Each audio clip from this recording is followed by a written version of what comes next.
Hello Technolovers, di negeri ini orang tua mendidik anaknya sejak kecil untuk menghormati dokter. Jas putih dianggap simbol kepedulian, kecerdasan, dan keselamatan. Tapi bagaimana bila simbol itu justru menutupi wajah seorang predator? Bagaimana jika yang kita percayai sebagai penyelamat ternyata justru adalah ancaman? Kasus ini bukan hanya soal seorang dokter cabul, ini tentang bagaimana kepercayaan publik, martabat profesi, dan rasa aman di ruang medis hancur berkeping-keping.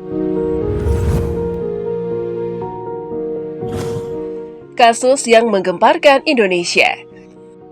Awalnya tampak seperti rutinitas biasa di rumah sakit pendidikan. Seorang pasien wanita datang untuk menjalani tindakan medis yang memerlukan pembiusan. Tak ada yang aneh, tapi segalanya berubah setelah pasien tersebut sadar dari efek obat bius. Bukan hanya rasa nyeri yang ia rasakan, tapi juga rasa jijik dan trauma yang mendalam. Pasien itu merasa ada yang janggal, tubuhnya terasa aneh. Setelah diperiksa, ia menemukan cairan mencurigakan di area pribadinya. Kecurigaan berubah menjadi teror. Ia kemudian melaporkan kejadian itu ke pihak rumah sakit, lalu ke polisi. Penyelidikan pun dimulai. Terungkap bahwa seorang dokter muda, peserta program pendidikan dokter spesialis atau PPDS berinisial YF, diduga melakukan tindakan asusila saat pasien tidak sadar. Kasus ini cepat menyebar ke publik, media ramai memberitakan, netizen marah, warga merasa ngeri. Bagaimana mungkin? Seorang yang sedang belajar jadi spesialis berani melakukan tindakan sekeji itu kepada pasien yang sedang tidak berdaya. Deddy Mulyadi angkat bicara, dulu takut setan, sekarang dokternya setan. Ketika kasus ini mencuat, salah satu tokoh yang langsung memberikan komentar adalah Deddy Mulyadi. Politikus asal Purwakarta ini memang dikenal vokal dan peduli isu moralitas publik. Dalam sebuah video berdurasi kurang dari 2 menit, Deddy Mulyadi menyampaikan sindiran tajam. Dulu waktu saya kecil, orang tua menakuti anak-anaknya dengan kalimat, "Jangan nakal, nanti disuntik dokter."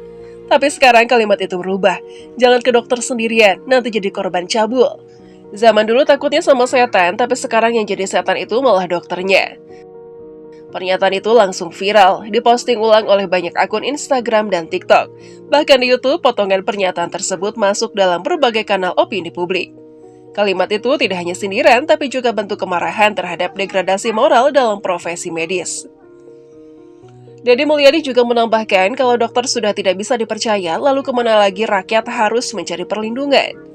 Ini bukan hanya retorika, ini jeritan publik yang sudah muak melihat lembaga-lembaga kepercayaan, termasuk rumah sakit, dipenuhi oknum tak bermoral. Simbol jas putih yang ternoda. Profesi dokter adalah salah satu profesi paling dihormati. Di banyak keluarga Indonesia, menjadi dokter adalah impian tertinggi. Jas putih mereka bukan sekedar seragam, ia simbol kepercayaan, simbol harapan, simbol penyelamatan nyawa. Namun, kasus seperti ini menyadarkan kita bahwa jas putih pun bisa menyembunyikan niat hitam. Ketika pasien dibius, ia menanggalkan kendali atas tubuhnya dan menyerahkannya sepenuhnya kepada dokter. Dalam kondisi itu, satu-satunya pelindung adalah integritas si dokter. Dan ketika integritas itu dikhianati, yang tersisa hanyalah trauma mendalam, rasa percaya yang hancur, dan ketakutan yang lama hilang. Deddy Mulyadi mengatakan, pakaian dokter seharusnya membawa rasa aman, bukan rasa was-was. Tapi hari ini kita melihat simbol itu tercemar oleh tindakan oknum bejat. Ia menambahkan bahwa pengawasan profesi harus diperketat, bukan hanya berdasarkan kecerdasan akademik, tapi juga integritas moral. Lemahnya sistem pengawasan di dunia medis. Kasus ini juga membuka tabir lemahnya sistem pengawasan internal di lingkungan pendidikan kedokteran dan rumah sakit. Bagaimana mungkin seorang dokter muda bisa leluasa melakukan tindakan tercela terhadap pasien dalam kondisi bius tanpa terdeteksi oleh sistem? Deddy menyoroti ini bukan hanya salah individu, tapi juga salah sistem yang longgar. Di mana SOP, di mana kamera, di mana pengawasan senior? Jangan sampai rumah sakit jadi ruang bebas untuk predator berkedok profesional. Beberapa rumah sakit besar di dunia telah menerapkan CCTV dalam ruang tindakan dengan batasan etis yang ketat untuk menjaga keselamatan pasien dan profesionalisme tenaga medis. Tapi di Indonesia, hal seperti ini masih jarang diterapkan. Apakah kita menunggu lebih banyak korban dulu baru bertindak? Korban bukan hanya satu, publik jadi korban rasa takut. Meski secara hukum korban hanya satu, secara sosial yang menjadi korban adalah seluruh rakyat. Kini banyak perempuan merasa takut ke rumah sakit sendirian. Orang tua pun khawatir jika anak gadisnya harus dirawat inap. Rasa aman publik terkikis. Ini adalah efek jangka panjang yang lebih berbahaya daripada luka fisik. Ketika rasa percaya masyarakat hancur, maka profesi dokter pun kehilangan kehormatannya. Deddy Mulyadi menyentil hal ini, kalau profesi sudah tak bisa dipercaya, maka negara pun tak akan bisa dipercaya, karena fondasi pelayanan publik adalah kepercayaan. Tak berhenti mengkritik, Deddy juga memberikan solusi konkret, yang mendorong reformasi dalam dunia pendidikan kedokteran, misalnya. Mata kuliah etika harus diperkuat, bukan hanya sebagai formalitas, tapi jadi pilar utama dalam pendidikan dokter. Mahasiswa kedokteran harus diajarkan bahwa mereka akan memegang kuasa atas tubuh dan nyawa orang lain. Itu tanggung jawab besar. Tes psikologis dan moral harus diberlakukan lebih ketat sebelum seorang dokter naik jenjang spesialisasi. Tak cukup hanya dengan IPK dan hafalan anatomi, pengawasan teknologi dan manusia, ruang tindakan tidak boleh hanya diisi satu dokter tanpa saksi. Harus ada protokol pengawasan yang mencegah kemungkinan tindakan menyimpang.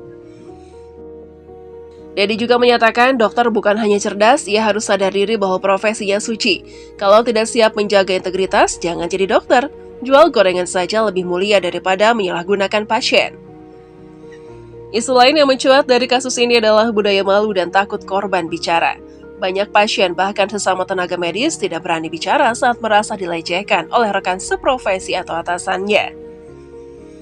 Entah karena takut tidak dipercaya, takut dibully, atau takut reputasi dokter yang mereka laporkan lebih dihargai daripada kebenaran mereka. Deddy menyoroti hal ini, korban seringkali dianggap mengada-ngada, padahal kejahatan seksual tidak selalu berupa pemerkosaan. Tapi pelecehan dalam bentuk terselubung pun harus dilawan. Menurutnya, perlu ada saluran khusus pengaduan internal di rumah sakit, dengan perlindungan korban yang kuat. Jika tidak, maka predator akan terus merasa aman. Salah satu hal yang ditekankan Deddy Mulyadi dalam pesannya adalah pelaku kekerasan seksual tidak layak diberi simpati. Ia mengatakan, kalau ini cuma diselesaikan dengan skorsing atau pemecatan, maka pesan kita pada publik adalah cabul itu cuma pelanggaran etika ringan. Ia mendesak aparat hukum untuk menindak tegas dengan pasal KUHP dan Undang-Undang Perlindungan Perempuan yang berlaku. Hukum maksimal, bahkan bila perlu pencabutan izin praktek seumur hidup. Renungan menohok siapa sebenarnya setan. Kalimat terakhir Deddy Mulyadi dalam video yang viral itu menggema di kepala banyak orang. Zaman dulu orang takut setan, tapi hari ini kita hidup di zaman di mana yang jadi setan itu justru orang berpendidikan tinggi. Berkedok dokter berseragam jas putih, tapi hatinya hitam pekat. Itu bukan hanya sindiran, itu tamparan moral, sebuah peringatan agar masyarakat tidak silau dengan gelar dan seragam. Karena predator bisa berdasi, bisa bergelar dokter, bisa tampil lembut tapi jiwanya rusak. Untuk masyarakat berani bicara, jangan diam jika menjadi korban atau melihat kejanggalan. Untuk tenaga medis, jaga integritas, jangan kotori profesi yang begitu dihormati. Untuk pemerintah, buat sistem pengawasan yang adil dan tegas.